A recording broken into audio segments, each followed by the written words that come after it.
Voilà, bonjour à tous, à toutes, mais à tous, puisque mon mari est à côté de moi. Il a une permission spéciale voilà, pour m'assister. Bien, alors oui, effectivement, nous avons eu 6 enfants, dont 3 enfants avec des handicaps.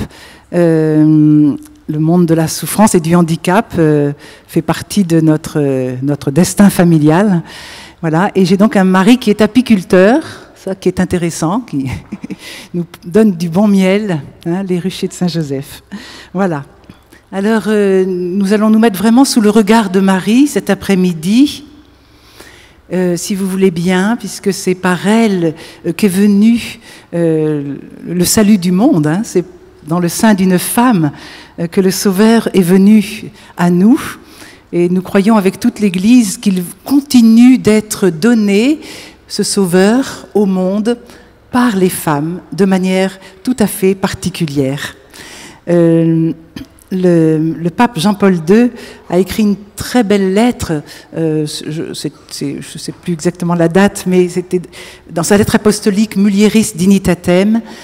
Il a écrit un merci à toutes les femmes, chacune dans son état de vie, et il disait ceci: l'Église désire remercier la très sainte Trinité pour le mystère de la femme, et pour toute femme, pour ce qui constitue la dimension éternelle de sa dignité féminine, pour les merveilles de Dieu qui, dans l'histoire des générations humaines, se sont accomplies en elle et par elle.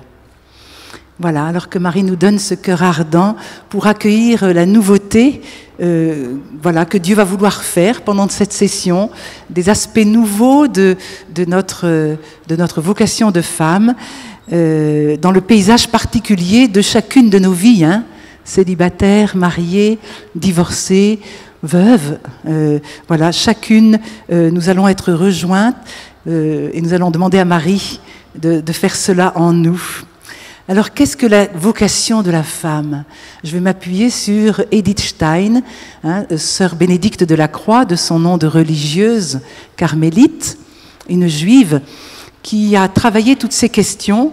Et donc, elle a résumé, elle a présenté la vocation de la femme de cette manière-là. La destination de la femme consiste à faire s'épanouir dans sa pureté ce que le Créateur a déposé en germe en elle. Vous voyez, ce n'est pas quelque chose d'extérieur qu'il va falloir rejoindre, quelque chose qui est en nous. Il y a comme un développement qui va se faire naturellement, mais elle va pouvoir y coopérer avec son vouloir personnel. Voilà. Il ne faudrait donc pas croire que la vocation serait un sommet éloigné qu'il nous faudrait atteindre à force d'une vie ascétique, de choses volontaristes. Hein, je vous rassure, ce n'est pas une réussite impossible, ni un mirage inatteignable. C'est plutôt une source qu'on va laisser jaillir. Hein, on retient cela, une source qui est en nous, que le Créateur a déposée en nous, et qu'on va laisser jaillir. Voilà, il n'y a pas de copier-coller, ouf, on n'a pas à ressembler au top modèle que les médias et la société nous présentent. Nous sommes toutes uniques et irremplaçables. Et parce que nous avons été créés à l'image de Dieu, Maître Eckhart a une très belle parole. Il dit: chacun de nous peut devenir la révélation unique et irremplaçable d'un trait encore inconnu du visage de Dieu. C'est magnifique, je répète, chacun de nous peut devenir la révélation unique et irremplaçable d'un trait encore inconnu du visage de Dieu, inconnu du monde. Chaque personne, si elle accepte de laisser vivre et grandir en elle celui qu'elle porte, peut devenir une chance pour Dieu de se révéler davantage, lui qui se révèle à travers notre visage. Vous voyez, une très très belle parole. Voilà. Alors, nous allons, si vous voulez bien, donc pendant ces 2 jours, ces 3 jours, se centrer donc sur cette vocation de la femme. Et on va commencer par interroger nos origines. Nous sommes dans une période de confusion, de marasme aujourd'hui, sur l'identité féminine et masculine, on le sait bien. Eh bien, dans ces périodes de confusion, si nous voulons avoir de la clarté, de la lumière, il nous faut faire des retours en arrière sur l'origine. Qu'est-ce qui s'est passé à l'origine? Quelle a été l'intention de Dieu et du Créateur? Le Père Baudouin, ce matin, a commencé déjà à nous ouvrir dans ces perspectives de ce que Dieu a voulu pour l'homme et la femme. Nous allons nous centrer quand même plus spécialement cet après-midi, bien sûr, sur la femme. Alors, il y a 2 récits de la Genèse, vous savez. Il y en a un premier on nous dit que l'homme a été créé à l'image de Dieu. La femme, homme et femme, ont été créés à l'image de Dieu et à sa ressemblance. Homme et femme, il les créa. Et là, on peut déjà remarquer que homme, en hébreu, se dit zarar, ce qui veut dire masculin, mais aussi mémoire. Donc l'homme est celui qui a un lien avec la mémoire. Il est gardien d'une mémoire. Il n'en est pas le détenteur, mais il va être le gardien de la mémoire. Pour la femme, le mot se dit nikvar, ce qui veut dire réceptacle et vase. Vous voyez comme c'est déjà très très différent. On pourrait, dans ces premières paroles, donc on pourrait littéralement traduire Dieu créa l'homme et la femme à sa ressemblance. Mémoire et réceptacle, il les fit. Vous voyez ? Voilà, et on voit déjà que cette différence entre l'homme et la femme, c'est une alchimie unique, mais qui va donner à notre humanité son vrai visage. Dieu nous révèle donc dans ce premier texte de la création que l'origine de tout et de toute vie, c'est Dieu lui-même, que l'homme et la femme sont créés par Dieu à son image, à sa ressemblance, ils sont égaux en dignité, voilà, ils sont complémentaires, image de Dieu, et en chacun se reflète un aspect du mystère de Dieu. Et Dieu vit que cela était bon.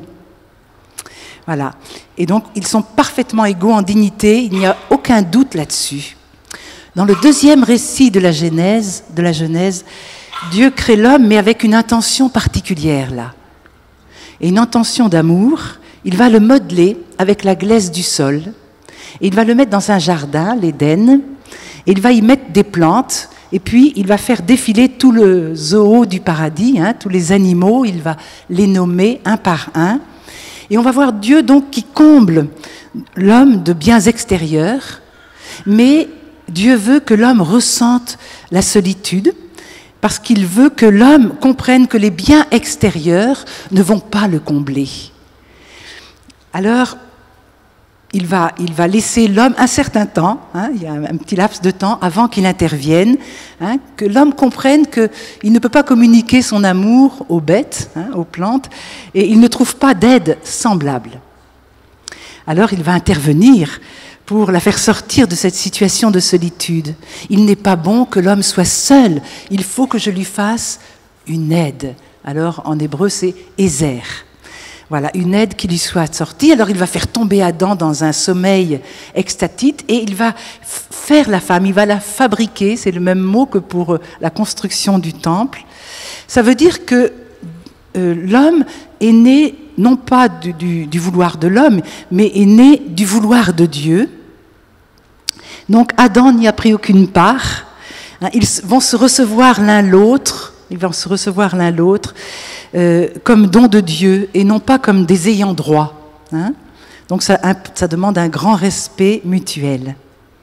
Alors Dieu va planter la femme en vis-à-vis de l'homme, c'est-à-dire visage à visage.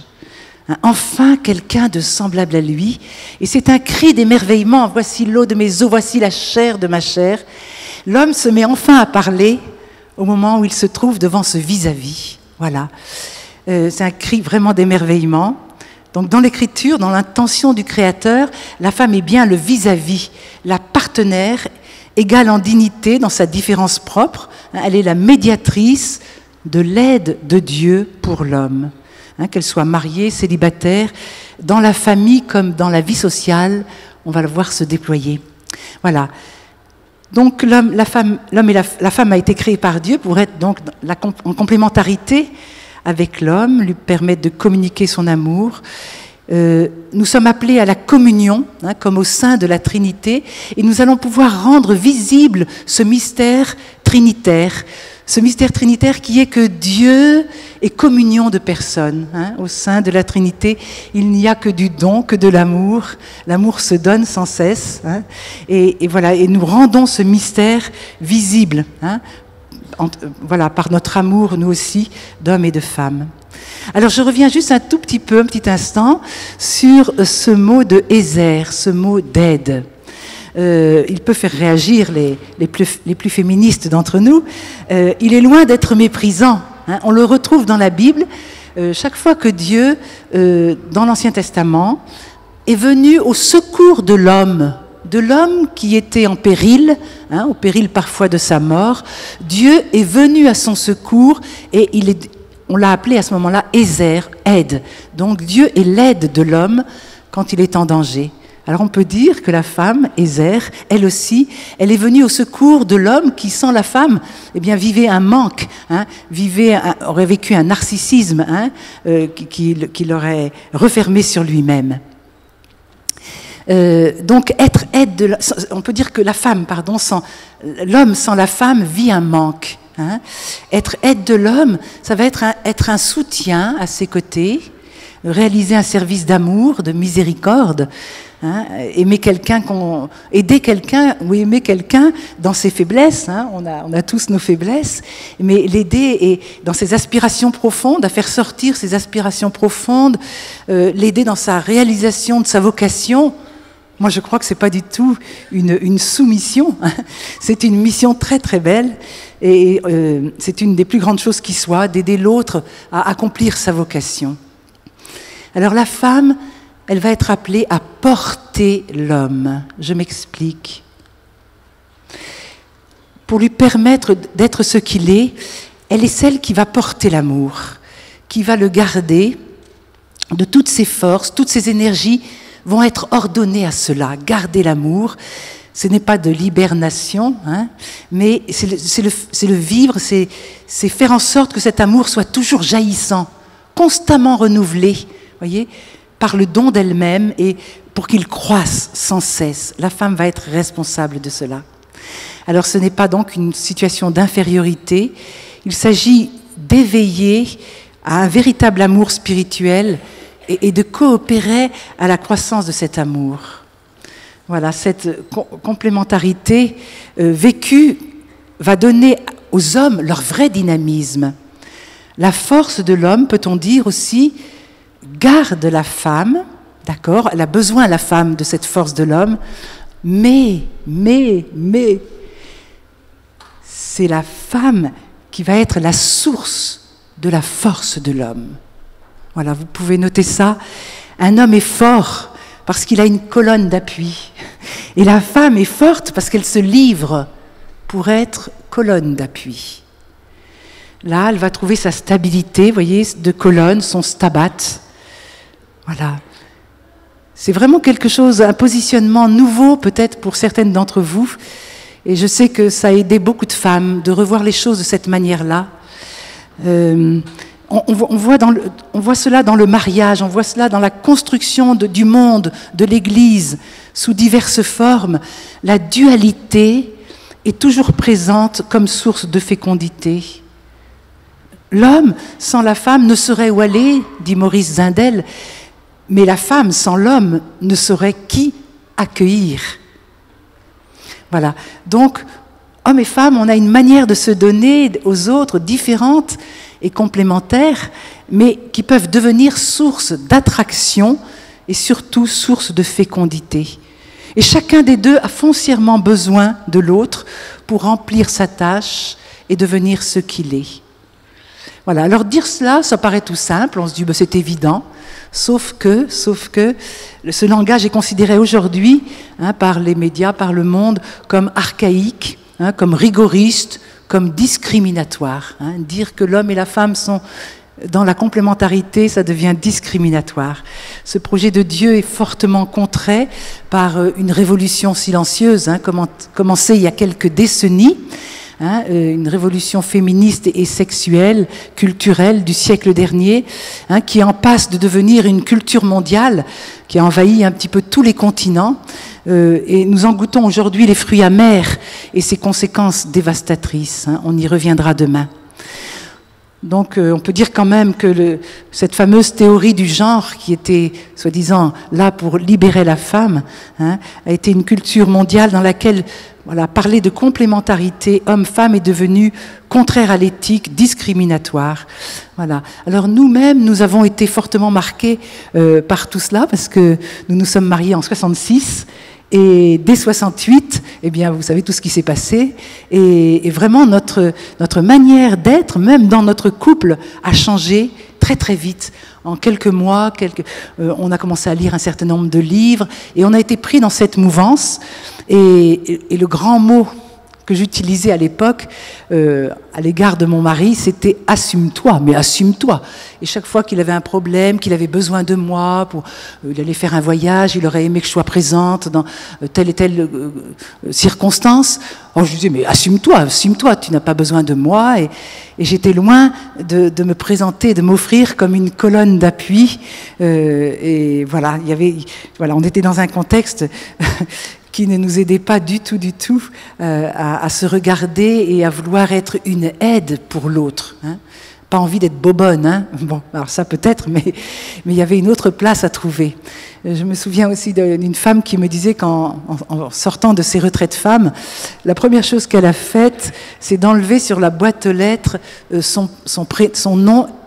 Elle avait gardé son nom de jeune fille, elle y tenait beaucoup parce que voilà, et donc elle a arraché sur la boîte aux lettres en rentrant chez elle son nom de jeune fille pour accepter de prendre le nom de son mari. C'était une avocate et son mari, que j'ai pu voir après, m'a dit que leur vie avait vraiment changé, que pendant toutes ces premières années, depuis une dizaine d'années, ils étaient vraiment dans le 50-50, c'était l'opposition homme-femme tout le temps, et qui gagnerait, et qui, etc. Enfin, et il me dit, la problématique a complètement été renversée. Voilà. Alors, c'est vraiment dans la grâce de la femme, je crois, d'être médiatrice de l'aide de Dieu, d'être Ézère, voilà, d'être gardienne de cet amour, et faire en sorte qu'il soit toujours jaillissant. L'homme, lui, il va être gardien de la loi. C'est complètement différent, vous voyez, nos vocations sont très différentes.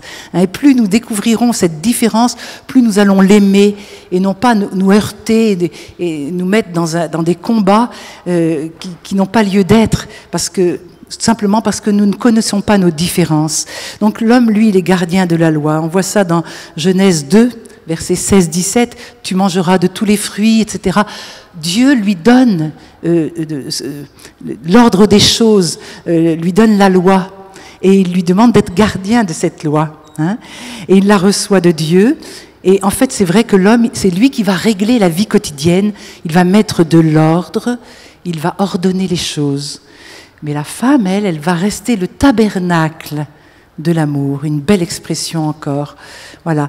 Et elle est là pour éveiller toutes les capacités dans le cœur de l'homme. Voilà. Alors, qu'est-ce que Dieu, on peut se poser une question maintenant, qu'est-ce que Dieu a donné à la femme, pour éveiller dans l'autre toutes ses capacités à aimer? Eh bien, ça va peut-être vous surprendre, mais l'essence de la femme, c'est la beauté. C'est la beauté.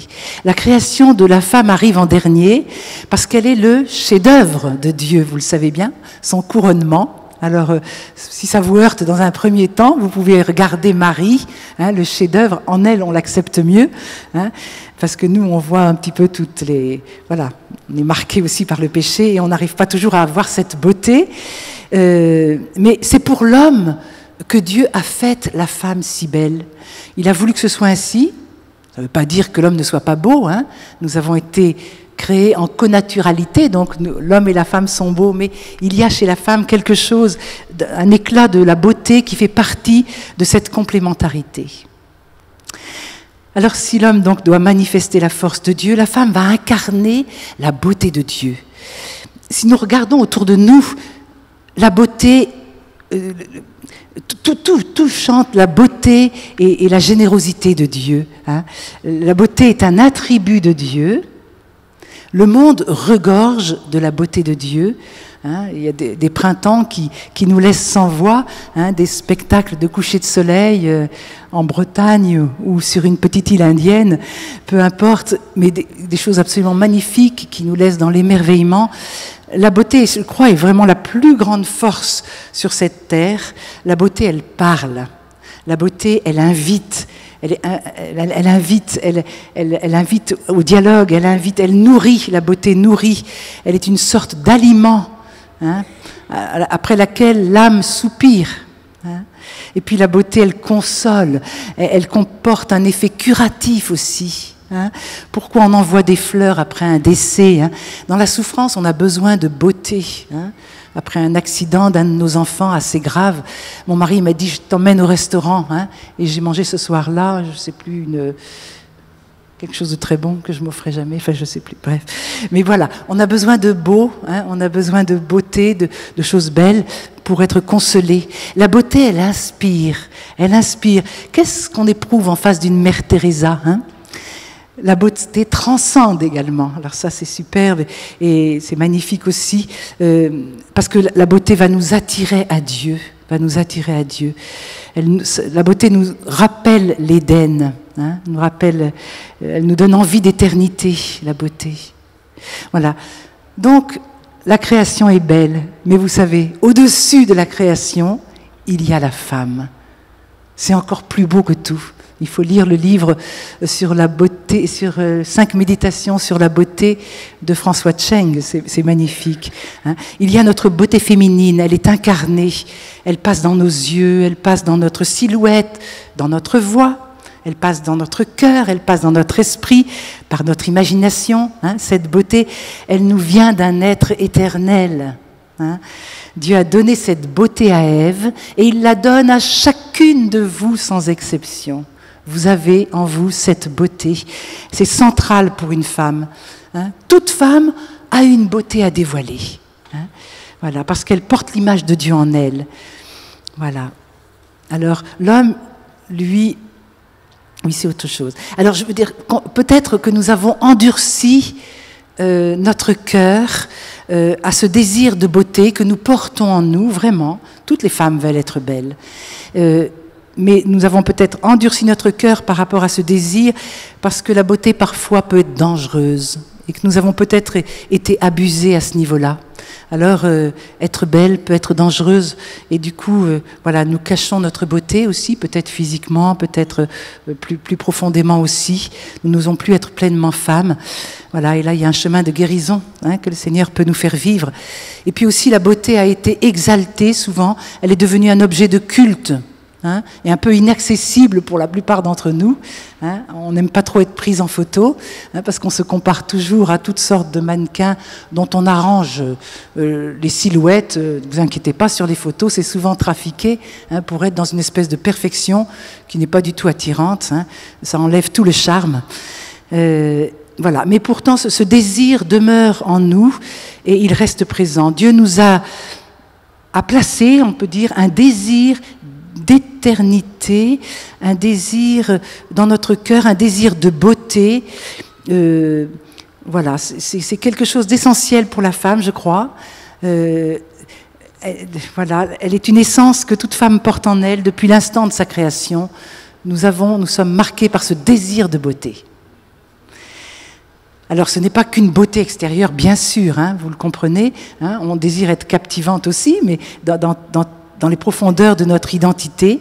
Et notre vocation, ce sera de dévoiler, de décliner cette beauté sous de multiples formes. Sous de multiples formes. Voilà. Alors, je reviens quand même sur cette beauté physique, parce que ce n'est pas celle-là dont je veux parler, mais c'est celle-ci qui nous bloque le plus, qui nous met des complexes, des doutes. Hein. Mais notre beauté ne vient pas de la régularité de nos formes et de nos traits, si harmonieux soient-ils, mais de la lumière intérieure qui illumine nos traits. Il s'agit de la beauté de l'âme. Hein. Une femme, par exemple, pleine de compassion, C'est une femme qui est belle, en général, qui est toujours belle. Vous regardez une mère Teresa, hein, elle était pleine de rides. Hein, je ne sais pas si on pouvait dire que c'était une belle femme au sens de ce que le monde entend, mais toute personne qui la rencontrait, vraiment, la ressentait comme une très, très belle femme. Hein, parce qu'il émanait d'elle quelque chose, elle irradiait une paix intérieure, un accord avec la vie, quelque chose de magnifique. Hein, et on peut dire que c'était vraiment une belle femme. Alors osons nous montrer, voilà, également je veux dire, une femme pleine de compassion et vulnérable est une femme de qui émane de la force et du charme. Hein. Donc osons nous montrer vulnérables, nous n'en serons que plus belles. Alors les obstacles, eh bien, ce sont nos doutes, nos comparaisons, toujours. Voilà, et depuis enfant, eh bien, on se compare. Moi, j'avais une sœur qui avait 11 mois de plus que moi, et comme elle s'appelait Isabelle, on faisait toujours des jeux de mots pour dire Isabelle, elle est belle, et Béatrice, bon, elle est toujours de bonne humeur. Alors j'avais l'impression qu'on me trouvait pas belle et que voilà, on me donnait j'avais le premier prix du sourire quand j'étais à l'école pendant des années. Je me dis, il trouve pas autre chose à me donner, vous voyez. Et j'étais complexée parce que je me comparais à ma sœur et j'avais l'impression qu'elle était plus belle, vous voyez. Alors tous ces complexes, tous ces efforts nous empêchent, voilà, d'être pleinement captivantes et source de bonheur. Or, la vraie beauté va découler, je redis, d'un cœur paisible. Et ça va inciter les autres au repos. Alors Mère Teresa nous dit ceci: cette beauté n'est nullement un astre inaccessible suspendu dans le ciel idéal. Elle est à la portée de l'humain. Elle comporte la prise en charge de la douleur du monde. Voilà ce qui va nous rendre belles. La prise en charge de la douleur du monde, la totale ouverture à la résonance universelle. La totale ouverture à la résonance universelle. Alors cette beauté va se déployer dans deux spécificités, deux destinations. Et là, je m'appuie encore sur Edith Stein, qui a beaucoup travaillé ce sujet. Et elle résume la vocation de la femme à deux choses. La destination de la femme, c'est d'être compagne et d'être mère. Vous voyez, je ne s'embête pas trop, deux destinations, compagne et mère. Et de donner de la beauté, d'apporter notre beauté dans ces deux spécificités. Je vais développer ces deux grands points maintenant. Être une compagne d'abord. Alors, cheminer aux côtés de quelqu'un, d'un autre être humain, en prenant part à tout ce qui le concerne, en participant à sa vie avec amour, fidélité, c'est la manière d'être féminine. Et pour cela, Dieu nous a donné tout ce qu'il faut. Nous sommes riches, alors elle dit deux choses, d'abord d'une faculté d'adaptation et une volonté d'adaptation. Qu'est-ce que ça veut dire ? Eh bien, ça veut dire que quand je me suis mariée, par exemple, eh bien, j'ai dit à mon mari, j'étais citadine jusqu'au bout des ongles, et j'ai dit à mon mari, moi, j'accepterai pas de vivre dans une ville en dessous de 30 000 habitants. Ah bon ? Et puis voilà Tipa qui trouve... alors à l'époque, il était dans les assurances, et il trouve un portefeuille d'assurance dans une ville de 15 000 habitants. Mais il m'a dit, regarde, il y a un pont, et de l'autre côté, il y a une autre ville, et qui fait 13 000 habitants. Alors on était presque, le compte était presque bon, alors j'ai accepté d'être dans cette ville de 15 000 habitants. Et puis au fil des années, il était très malheureux, lui, en ville, il ne rêvait que d'une chose, c'est de la campagne. Et il m'a fait tout un projet pour aller vivre avec les abeilles, dans un endroit complètement perdu, où il n'y a personne à presque 1 kilomètre à la ronde. Nous sommes tout seuls au milieu des bois. Alors il a fallu m'appuyer sur cette faculté d'adaptation que Dieu m'a donnée en tant que femme, et je l'ai suivie. Voilà. Alors ça n'a pas été sans mal, hein. J'ai eu quelques mois quand même très difficiles. Voilà. Et puis le Seigneur m'a permis de retrouver mon ancre. Je vous raconterai ça demain. Pour m'adapter. Ensuite, le Seigneur nous a donné pour vivre cette vocation de compagne un don naturel qui est absolument précieux, que les hommes nous envient toujours. C'est, alors Edith Stein l'appelle l'intropathie. Alors en allemand ça se dit Einfühlung, mais ça veut dire, c'est la source du savoir sur autrui, pouvoir on a cette faculté de percevoir les sentiments d'autrui. voilà, et ses besoins. C'est la faculté de se mettre à la place d'autrui pour percevoir ce que l'homme ressent, ce que l'autre ressent. Hein, et quand dans notre vocation de mère, bien sûr, ce que les enfants, le bébé, l'enfant ressent aussi. Donc c'est vraiment plus fort encore que l'empathie.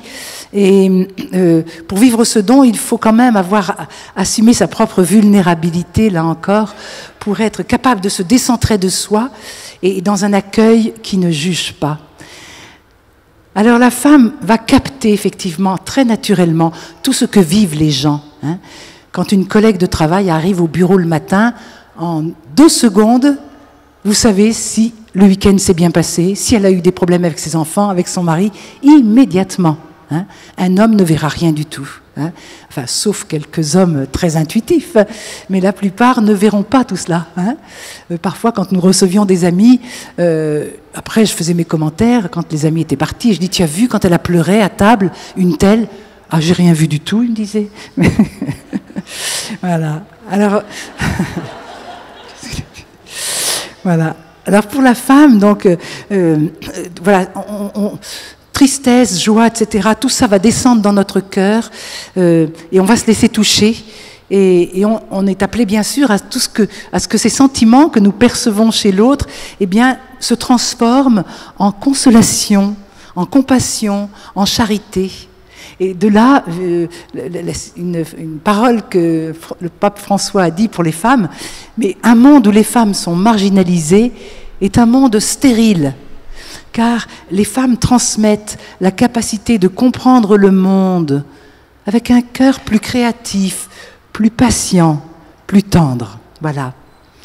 Alors, je regarde dans les épreuves que nous avons pu vivre, et particulièrement une épreuve qui a été un très grand choc quand même, un de nos enfants qui avait 33 ans et qui tronçonnait un arbre et qui a été écrasé par l'arbre sous mes yeux. Et c'était un très grand choc. Le Seigneur, je n'ai pas le temps de raconter, mais m'avait préparé et a vraiment été à mes côtés. Moi, je suis avec toi pour toujours. Il a vraiment été à mes côtés. Mais quand même, le lendemain matin, je peux vous dire que dans mon lit, je n'arrivais plus à me lever. J'avais les jambes coupées. Hein. C'était comme si c'était mes jambes qui avaient été coupées, puisque après cet accident, il a été immédiatement paraplégique. Et le matin, j'étais donc dans mon lit, impossible de me lever, et j'entends chanter. Nous avons un oratoire en dessous de notre chambre, et j'entends mon mari chanter, mais ça c'était normal, mais j'entends une voix féminine, et du coup ça m'a interpellée, et je me suis levée, et je suis allée à l'oratoire, et voilà, une amie, pleine de compassion, vous voyez, pleine d'intuition, pleine d'intropathie. C'est dit, qu'est-ce que je peux faire pour Yves et Béatrice dans ce qui leur arrive? Eh bien, elle nous connaît assez pour savoir que la louange, c'est notre moteur tous les matins. Hein, quand on est à l'Emmanuel, la louange, eh bien, on commence toutes nos journées par un temps de louange. Et elle s'est dit, je veux être avec eux pour ce temps de louange, ce lendemain matin de ce sinistre accident. Et ça m'a vraiment, vraiment bouleversée parce que ça a duré 2 mois. Elle a tout organisé, demandé à son mari d'aller conduire les enfants à l'école. Ça a été toute une organisation pour que tous les matins, à 7h15, elle soit là avec nous pendant 2 mois. Mon plus grand soutien, ça a été mon plus grand soutien. Je ne dis pas que les autres gestes n'ont pas été un réconfort. On a tellement besoin d'amitié dans ces moments-là, que la vie continue, que le sens de la vie n'est pas entamé parce qu'il y a eu cet accident, mais que la vie continue parce que l'amour continue de circuler. Hein, c'est ça qu'il faut. Quand nous souffrons, quand nous sommes dans l'épreuve, il faut que l'amour circule de plein de manières différentes. Hein. Et voilà, et l'amitié, et cette amitié féminine est quelque chose qui est, irremplaçable. Alors, je voudrais dire un petit mot sur cette intropathie qui doit nous aider dans la communication avec les hommes. J'ai souvent entendu des femmes qui râlaient, qui pestaient, qui souffraient, qui pleuraient même du manque de communication des hommes avec qui elles travaillent ou avec qui elles vivent. Jusqu'au jour où elles vont comprendre que l'ouverture du cœur parfois de l'autre dépend en partie, pas toujours de tout, mais dépend beaucoup, en tous les cas, de la qualité de leur écoute et de leur silence intérieur. Voilà. Et de savoir aussi les aider, elles vont être une aide. Il faut aider les hommes. Ce n'est pas du tout naturel pour eux de dire leurs émotions, ce qu'ils ressentent. Ils ne savent pas faire. Il y a maintenant des retraites pour hommes avec le père Alain Dumont, qui est en train de parler aux hommes maintenant. Il y a des retraites vraiment spécialisées pour aider les hommes à communiquer, quoi. Parce qu'on sait bien que c'est une souffrance pour nous. Voilà, ils ne savent pas bien faire. Et là, nous avons un rôle d'éducatrice encore, de mère à jouer, hein, dans ce créneau-là. Voilà. Et développer l'écoute, le silence, en acceptant de ne pas avoir de solution. On ne demande pas tout de suite un conseil quand les gens, vous savez bien, hein, l'écoute, ce n'est pas une super technique, il n'y a pas de technique dans l'écoute. Il n'y a surtout pas de savoir-faire, c'est le non-savoir-faire, je dirais. Accepter d'être là et de se laisser toucher simplement par ce qui est dit. Voilà, mettre une vraie écoute et pas en même temps faire la vaisselle, faire 36 choses. Ah oui, comment ça va ton travail? Mais en fait, l'autre sent très bien qu'il n'y a aucune écoute. Hein. Et puis, voilà, moi j'ai tellement senti que des fois, simplement de leur permettre d'exprimer les choses, de mettre des mots simplement sur une angoisse vécue sans avoir de solution et sans chuter non plus avec eux dans leur angoisse, mais ça suffit pour que la personne se sente mieux. Hein. Souvent, avec nos enfants qui ont traversé des périodes difficiles, très troublées, eh bien, je sentais que c'était juste une présence, mais une présence pas neutre, hein, pas indifférente, une présence qui se laisse toucher et qui accepte de vivre sans solution, sans amener de solution immédiate, mais qui est là, une présence dans l'amour. Voilà. Alors cette qualité de mon silence intérieur, elle va pouvoir se développer si vous êtes relié à votre intériorité. Hein, prendre du temps avec Dieu dans un face-à-face, c'est la meilleure des choses pour progresser. Pas seulement pour l'écoute, mais pour toute votre vocation de femme. Hein, votre vocation de femme ne se réalisera que si vous prenez du temps pour être relié à Dieu, puisque nous l'avons dit, on vous l'a dit ce matin, mais c'est lui qui est la source de tout amour, et c'est lui qui veut nous communiquer son amour à tout instant, ici et maintenant. Il peut nous communiquer son amour. Donc il faut prendre l'habitude, tous les matins, tous les jours, de prendre un petit temps de prière pour être relié à lui, pour qu'ensuite, dans la journée, les événements qui vont nous bousculer forcément dans notre sensibilité, eh bien que ces événements-là puissent être vécus dans la paix, parce que nous avons pris ce temps, eh bien nous resterons dans une espérance, quelque chose qui ne vient que de Dieu, quelque chose que le monde ne peut pas nous donner, qui est cette paix intérieure. Voilà.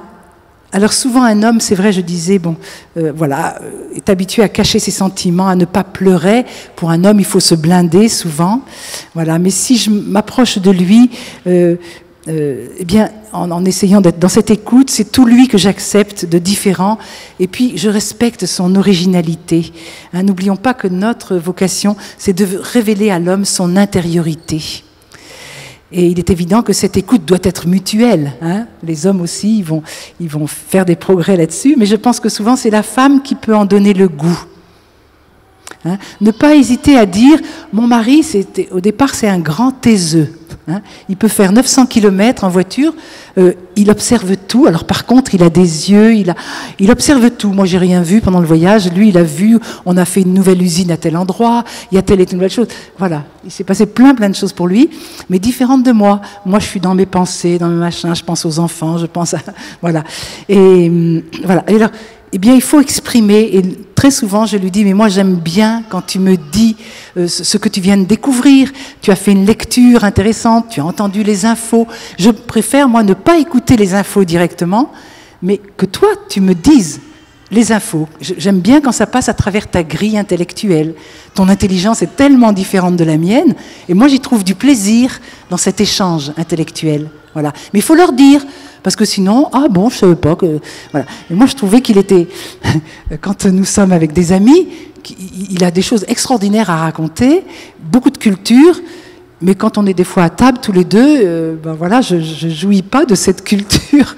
Alors il faut leur dire, et très gentiment, et bien maintenant, il alimente les conversations, et voilà, on est dans la communication. On peut faire des progrès à tout instant. Un autre point pour être une bonne compagne, c'est qu'il faut s'aimer soi-même. Il faut s'aimer soi-même.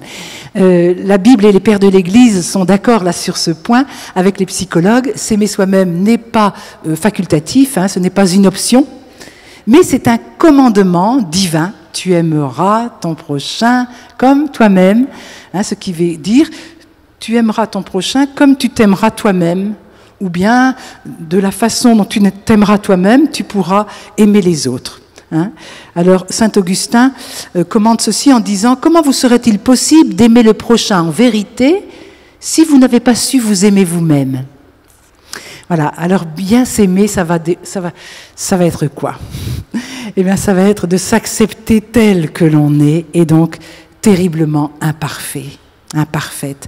C'est tout l'inverse de ce que nous avons vu tout à l'heure dans ce petit film hein, qui nous montrait la femme parfaite. C'est renoncer à notre image, renoncer à soi-même tel qu'on rêverait d'être. Hein.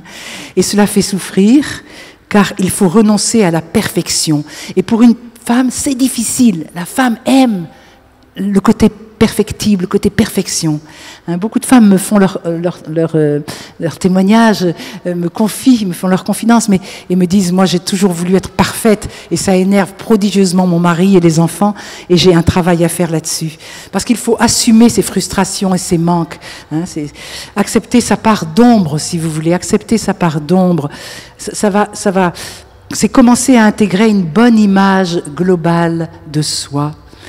Alors, l'amour de soi, voyez, va devenir un chemin d'humilité, où la femme, regardant Dieu, ne se regarde plus elle-même. L'estime de soi devient l'estime que Dieu a pour moi. Ah, ça c'est autre chose. C'est ce que je vous disais, si tous les jours vous prenez un temps pour que Dieu vous regarde, la prière ce n'est pas autre chose, se laisser regarder par Dieu. Et ça c'est profondément guérissant. Tu as du prix à mes yeux et je t'aime. La solution, vous voyez, à nos doutes, à nos sentiments d'infériorité, n'est pas dans la recherche d'une perfection qui nous décourage, mais dans l'acceptation de nos imperfections, en sachant que Dieu nous aime bien au-delà de notre péché, puisqu'il a pris ce péché, cette misère, il est venu le prendre pour nous en libérer, vraiment, pour nous redonner cette liberté des enfants de Dieu. J'en témoignerai de moi.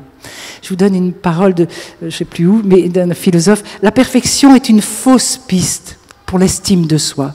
Beaucoup de gens qui doutent d'eux-mêmes pensent qu'on est estimable que lorsqu'on est admirable. Ah oui, je t'admire, je t'admire. Je déteste quand on me dit ça, moi. Je t'admire. Ça veut dire, tu n'es pas du tout imitable, puis tu es une statue, enfin, voilà. Beaucoup de gens qui doutent d'eux-mêmes pensent qu'on est estimable que lorsqu'on est admirable. C'est une impasse et une erreur. L'humilité nous conduit à la liberté.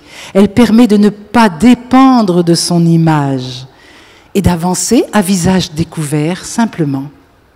Voilà. Ça va ? Ah mais c'est pas fini. Retenez-vous. Alors, on va prendre un autre point encore pour être dans cette communication, être une compagne. Eh bien, nous avons été créés pour être donc en relation et il va falloir cultiver les amitiés, dans tous nos états de vie. Hein. Alors les femmes mariées souvent sont très occupées et elles négligent cela. Et elles disent, bon mon mari c'est mon meilleur ami, ouais peut-être, mais il y a des moments de ta vie où tu verras que il va pas être ton meilleur ami et tu seras bien contente d'avoir des amis sur qui t'appuyer, avec qui partager. Ne négligez pas dans aucun de vos états de vie l'amitié. C'est ce qui a vraiment la plus grande aide qu'on va avoir sur cette terre pour avancer. Déjà dans l'Ecclésiastique, au chapitre 6, verset 14-16, nous trouvons ceci. « Un ami fidèle est un puissant soutien. Qui l'a trouvé a trouvé un trésor. Un ami fidèle n'a pas de prix. On ne saurait en estimer la valeur. Un ami fidèle est un baume de vie. Le trouveront ceux qui aiment le Seigneur. » Alors, le père Brottier, qui a fondé aussi les apprentis orphelins d'Auteuil, disait « C'est une rare et divine chose que l'amitié. L'amitié est le plus parfait des sentiments humains, parce qu'il est le plus libre, le plus pur, le plus profond.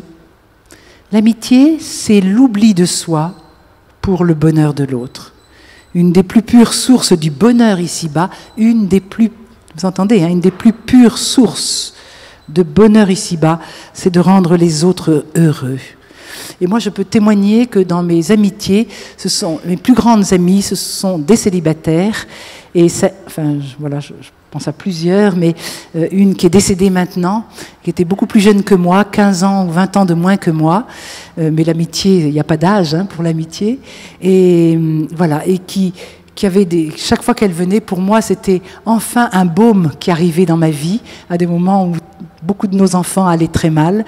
Et je savais que j'allais avoir une écoute complètement gratuite, qu'elle n'est pas encombrée de ses problèmes. On partageait aussi, bien sûr, sur ses problèmes, mais cette grande écoute, ces attentions, elle arrivait toujours avec des bonnes petites bières, chaque fois d'en trouver des nouvelles pour faire plaisir au mari. Voilà. Et puis pour chacun des enfants, elle trouvait toujours voilà, l'attention. Vous voyez, l'amour, c'est la pure attention à l'autre. Voilà. Et les célibataires, elles excellent souvent dans cette gratuité de l'amour. En tous les cas, dans mes amies, c'est vraiment celles qui m'ont le plus soutenue aussi. Et j'ai beaucoup apprécié.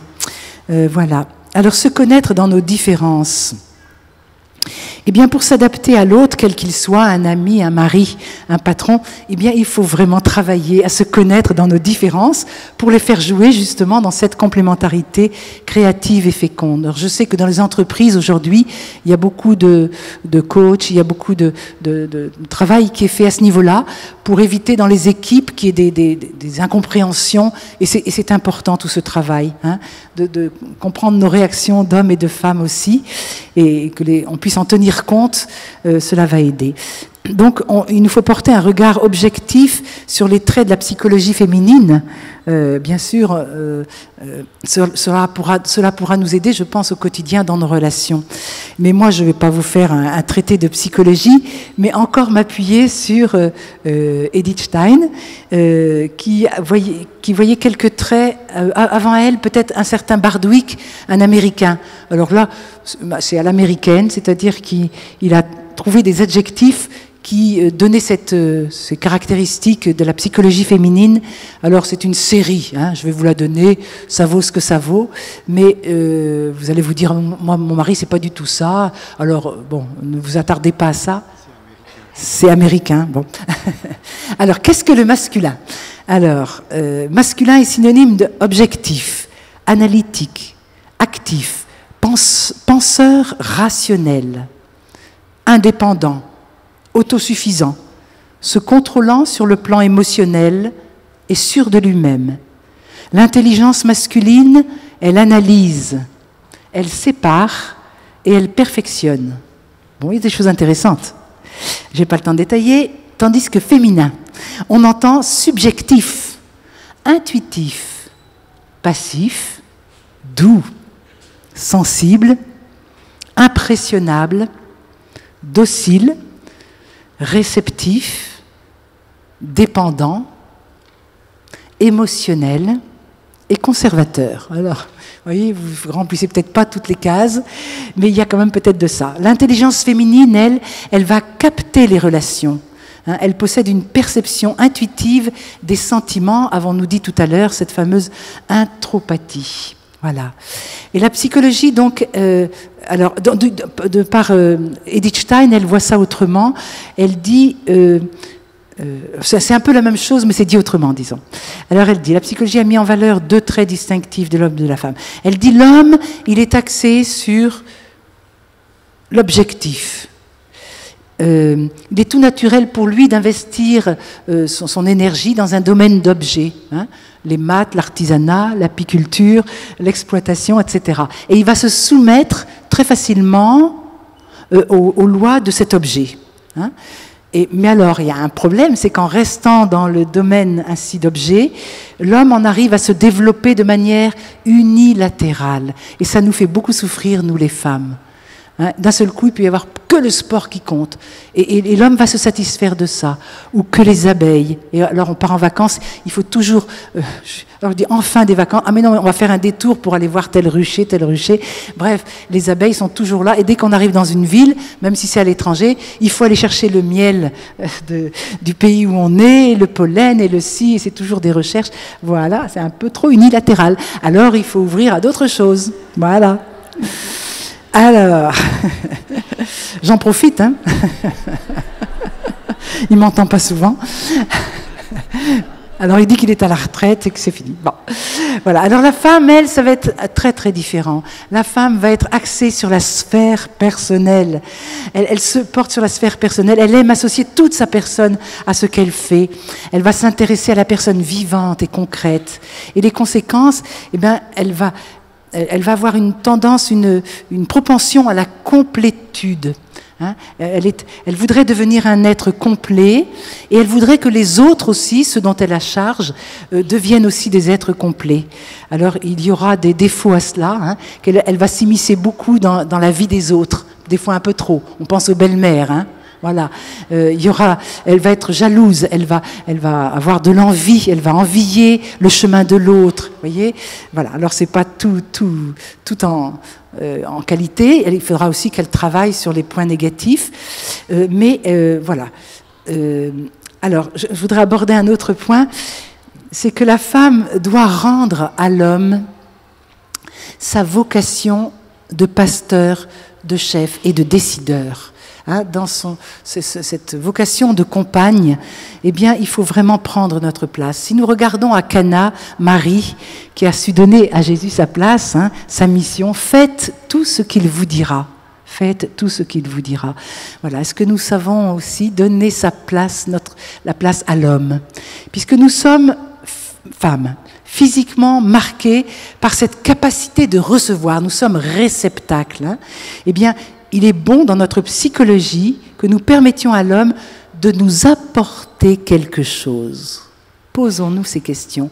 À une session où j'étais venue il y a quelques années, 25-35, j'ai parlé aux hommes et les hommes sont venus me voir après.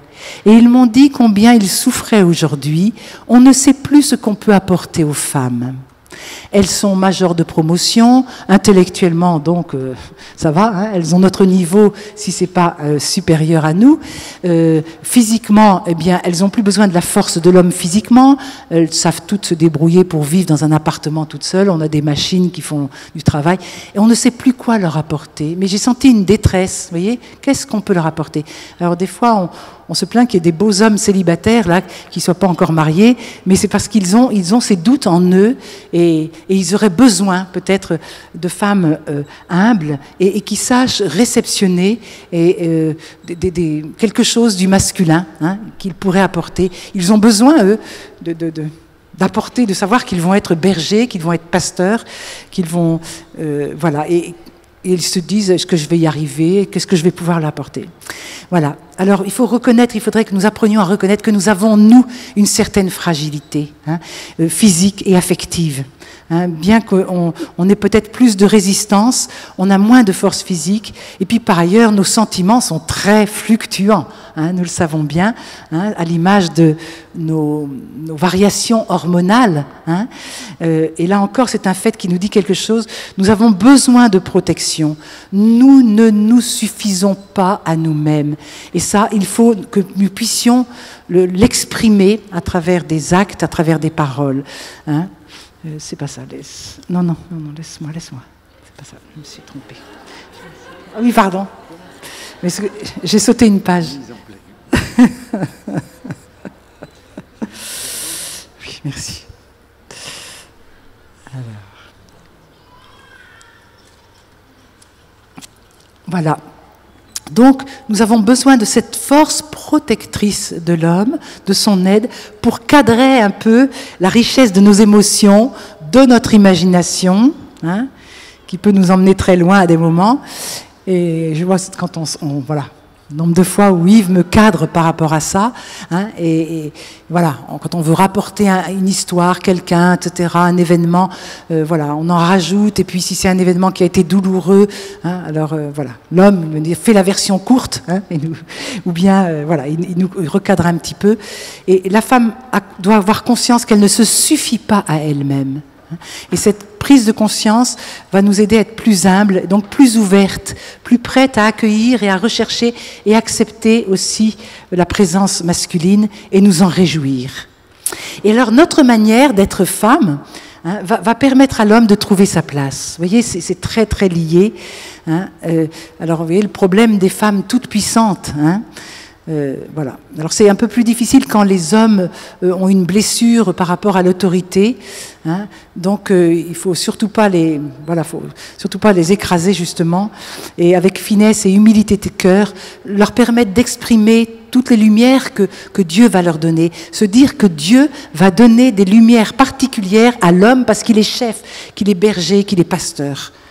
Et même au sein d'une entreprise aussi, laissons aux hommes jouer aussi un certain rôle. Quand les femmes veulent absolument prendre, des fois, c'est des rôles, ça complique tout. Ça, tu veux dire ça ? Oui. Voilà. Alors, bon, alors je vais prendre maintenant, parce qu'il ne reste pas beaucoup de temps, mais quand même, j'ai démarré un peu tard, il me reste 15 minutes. Non. Alors, donc, deuxième spécificité, être mère. Alors, je donne la parole à Maurice Zindel dans son livre Notre-Dame de la Sagesse. L'homme ne peut naître qu'au sein d'une mère. C'est la tendresse qui l'enfante. C'est l'amour aussi qui le fait renaître.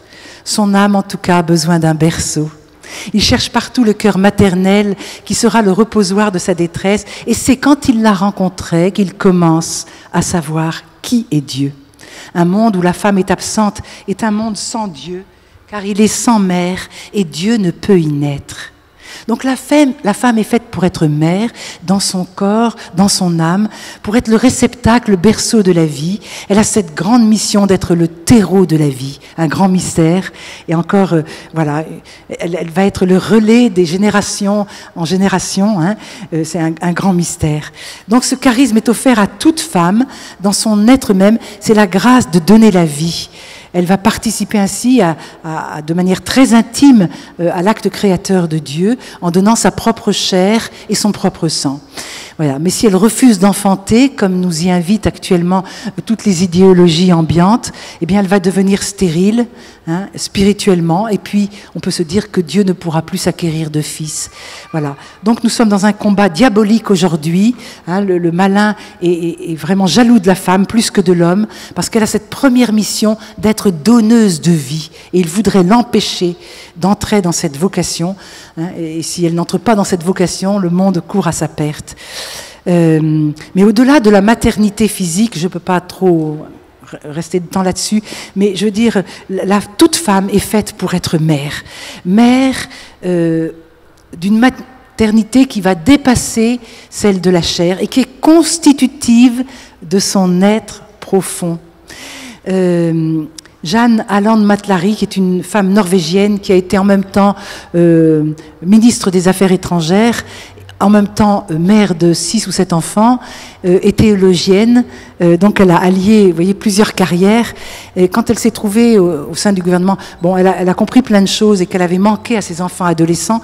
Mais voilà ce qu'elle dit: les femmes ne pourront être heureuses qu'en se rendant compte de la profondeur avec laquelle leur caractère féminin définit leur identité féminine physiquement et spirituellement. Et elles doivent exprimer cette réalité en cherchant à la faire reconnaître. Être mère, c'est bien davantage que l'expérience physiquement forte de donner la vie, d'élever un enfant. C'est l'appel à une prise de conscience existentielle de ce que nous sommes. Toutes les femmes sont appelées à donner naissance. Elles accouchent de toutes sortes de choses. Hein, d'un livre à écrire peut-être, comme on nous l'a montré ce matin, d'un enseignement, mais donner naissance à des idées, à des expressions créatrices, hein, pour toutes les femmes qui sont artistes, à des mouvements dans la famille, dans la vie sociale, dans les temps de conflit. Madeleine Delbrel dit que elle est une force cardinale dans les temps de conflits philosophiques. La femme est une force cardinale. Elle est le gond, la charnière, le lien. Si l'homme, lui, est responsable des révolutions, la femme, elle est responsable des évolutions. Voilà, ce qui explique le besoin d'une présence féminine indispensable dans tant de vies d'hommes.